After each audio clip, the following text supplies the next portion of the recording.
In an effort to curb road fatalities and accidents caused by drunk driving, the government has tabled a bill in the National Assembly which will see stiffer penalties and fines being imposed on drunk drivers, including the suspension of their driver's license. During an interview with Nightly News on Thursday, Chairman of the National Road Safety Council, Earl Lambert, shared that the council fully supports the proposal, following them issuing several calls for the much-needed bill, which he's adamant will prevent errant drivers from returning to the roadways and causing more accidents and loss of lives and limbs. Many times, people lost their lives on the road, and the next thing you see, drivers are driving back their vehicles. Lambert reminded that the families of the victims of road carnage are often traumatized, and as such, this legislation will help to reduce the prevalence of road fatalities and accidents caused by driving under the influence of alcohol, benefiting not only the families but the entire country.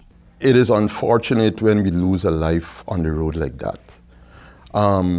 We would like our citizens to fulfill their potentials.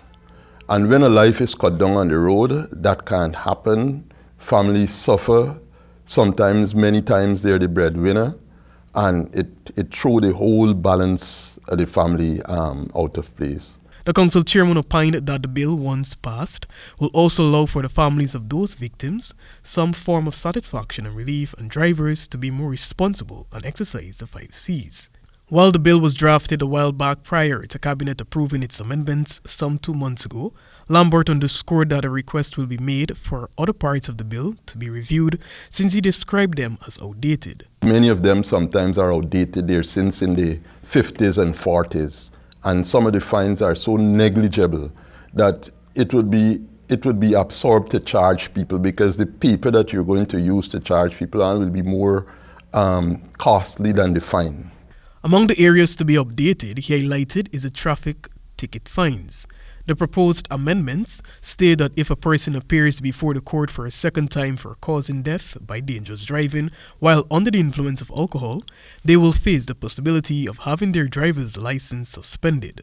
Currently, the penalty for losing control of the vehicle while under the influence is payment of a fine ranging from $30,000 to $60,000 or imprisonment of up to 12 months.